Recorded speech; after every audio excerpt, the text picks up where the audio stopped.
guys, welcome back to my channel, or welcome to my channel if you are new here. My name is Kimberly, and today I'm going to be doing another story time. I'm going to be telling you the story of my unexpected natural birth. So I'm going to start at the beginning like I did with my other birth story and go through all the way from finding out that I was pregnant to my postpartum journey. So I'm just going to jump right in. It was January of 2020. I'm gonna have to get her. 1 second. Okay, I'm gonna see how long that lasts. I gave her passy. But I found out that I was expecting on the 23rd, but I actually had taken a test a couple days before that and it popped up negative. Dakota was insisting that I take another test, and I did, and it popped a very, very faint line.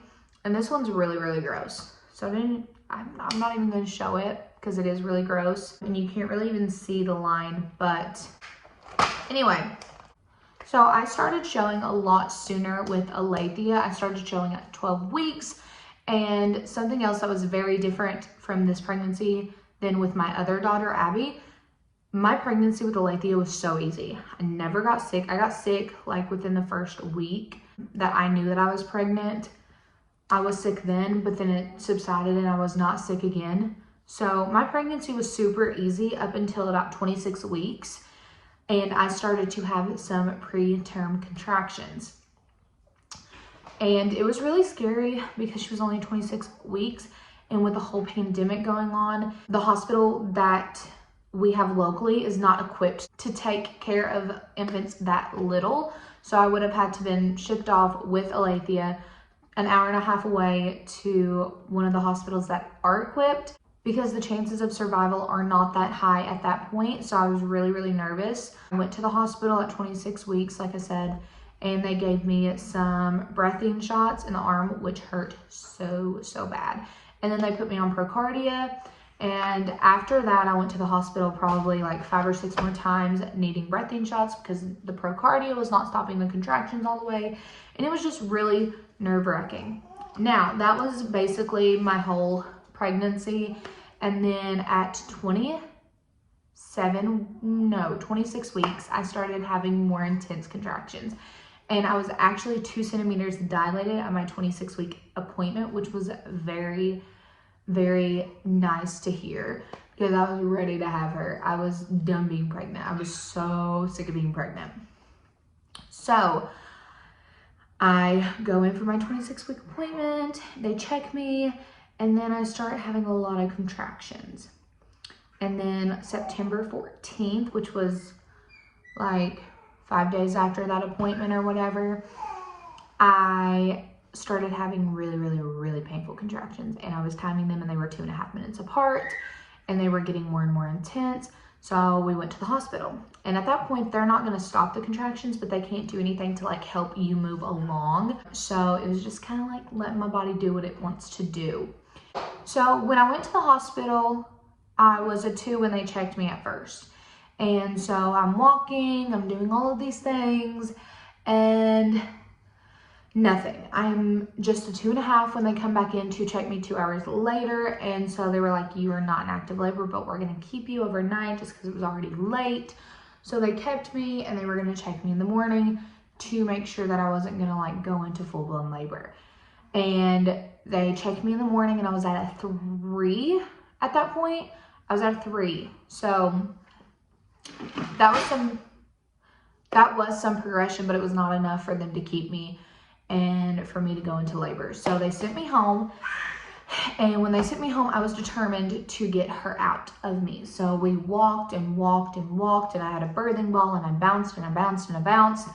And I even used my breast pump and I pumped some because that helps stimulate contractions. And I was doing everything I knew to do. So we go to bed. My contractions completely stopped around like 7 or 8 o'clock and I got super discouraged. So I was just like, I'm done. I'm going to bed. And I could not sleep all night long. Now, I did not mention that I had been having contractions on and off for like the past 5 days. But on the 14th, they got super consistent and super painful, and I started feeling a lot of pressure. So that's why we went to the hospital. But anyway, back to the 15th. I could not sleep that night. The contractions picked back up, and I was up all night. So then I wake up on the 16th, and I wake up and I start bouncing on the ball. You know, I was up at like 5 o'clock in the morning because I couldn't sleep. So I just got up and I started bouncing on the ball and praying to Jesus, God, get this baby out of me. I want to meet her. I'm so tired of being pregnant. I was over it. I was over it. So then after bouncing on the ball, I got really nauseous, and I ended up throwing up. My mom was like, that can be a sign of labor. A lot of women experience that when they go into labor. And because I started having contractions and I had contractions all night long, we went back to the hospital and I had dilated to a 4 at this point. So that was good news because I was progressing, but I was also nervous that my body was just going to stop having contractions and stop progressing and stay where it was. I actually looked it up, and I think it's called like prodromal labor or something like that. I probably just butchered that word. I'll put it on the screen in the definition of it. But it's basically where your body will progress and you'll have contractions and then it just stops. And it's not that you're not in labor, it just your body stops and it doesn't progress like it should. So I was nervous, but the contractions were pretty intense. Although at this point I was used to contractions and they honestly didn't hurt that bad. But on the screen, they were huge.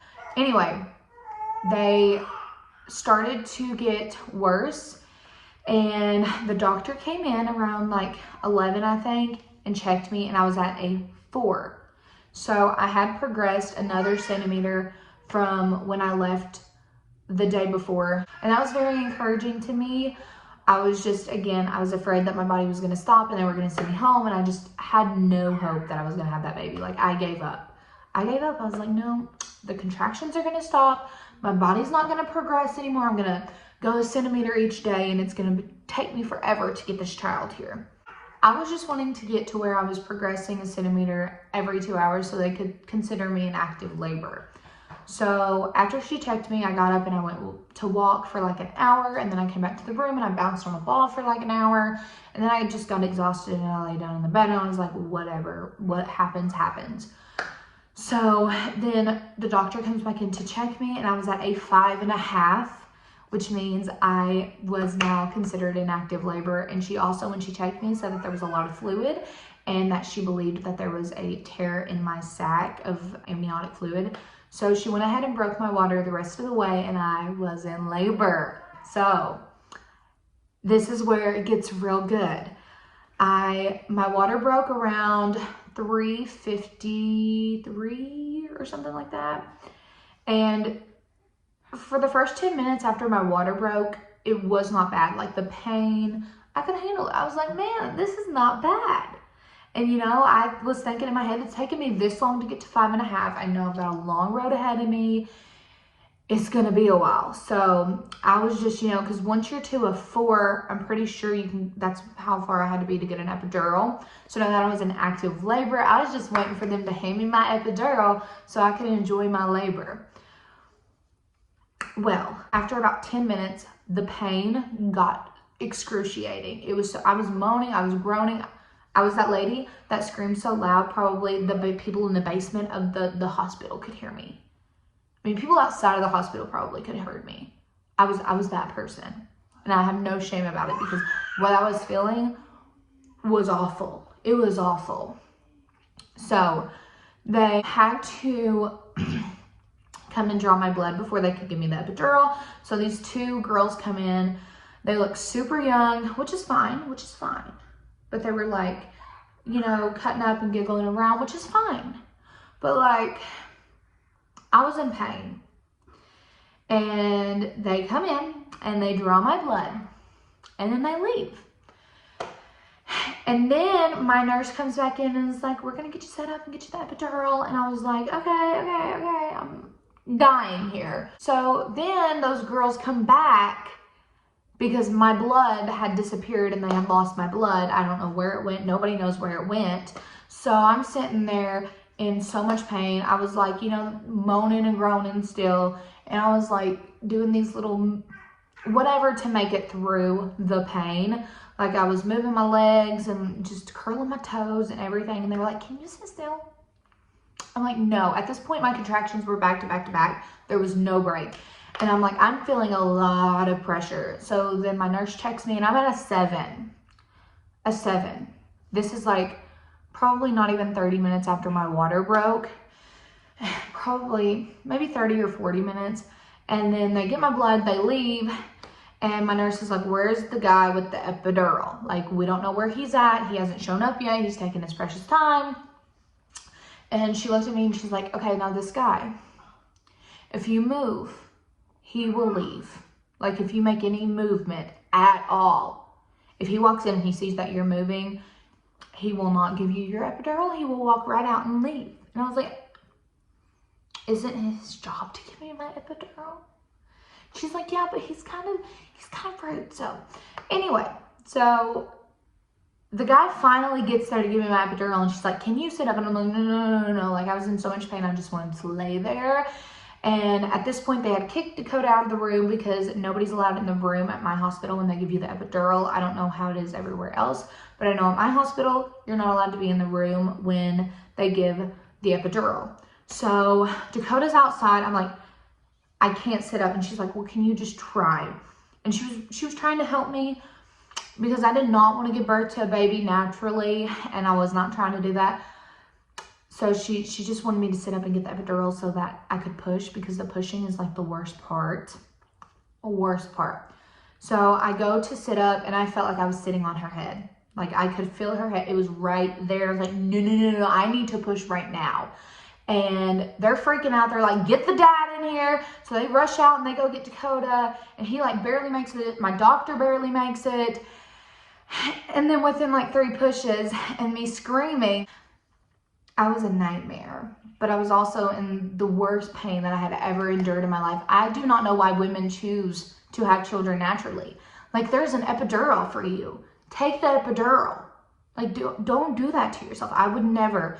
I would do it again and again because I love Alethea and she's the light of my life. But if I had a choice to do it again, I would make sure I got the epidural.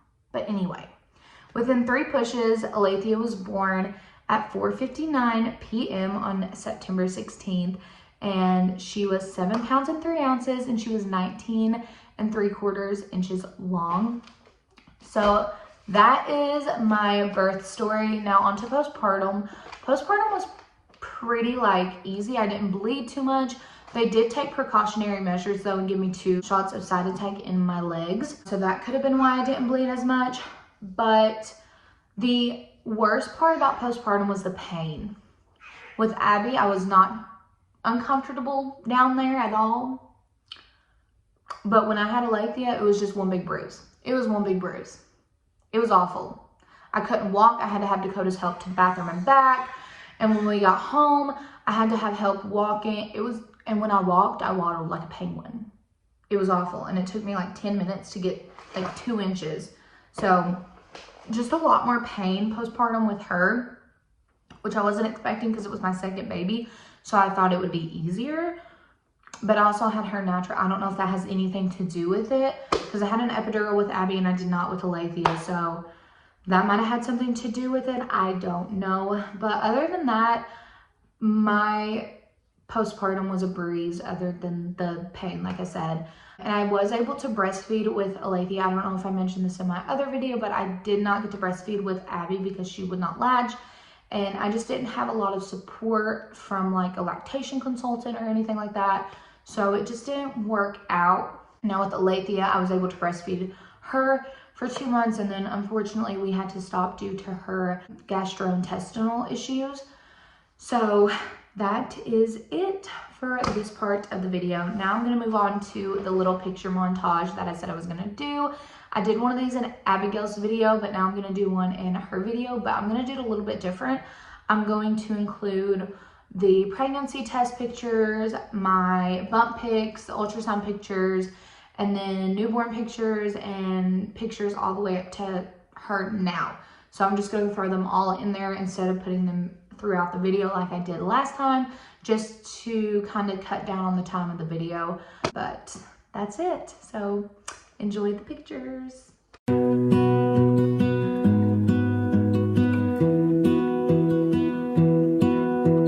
I lose my breath whenever I see you. You stole my heart, what is it that you do? My life was great till you added colors. Like the moon needs the sun, we don't care about the others. You set my world on fire. You're my heart's desire. I just wanna love you, just wanna hold you, just wanna be with you till we grow old. Please tell me you'll stay or take me away. I want you for myself every single day. You set my world on fire. You set my world on fire. I don't know what I'd do without you. You make me smile, what is it that you do? My life was great till you added colors. Like the moon is the sun, we don't care about the others. You set my world on fire. You're my heart's desire. I just wanna love you, just wanna hold you, just wanna be with you till we grow old. Please tell me you'll stay or take me away. I want you for myself every single day. You set my world on fire. You set my world on fire. I just want you, I just need you. I don't know what it is you do. I just want you, I just need you. I don't know what it is you do. I just wanna love you, just wanna hold you, just wanna be with you till we grow old.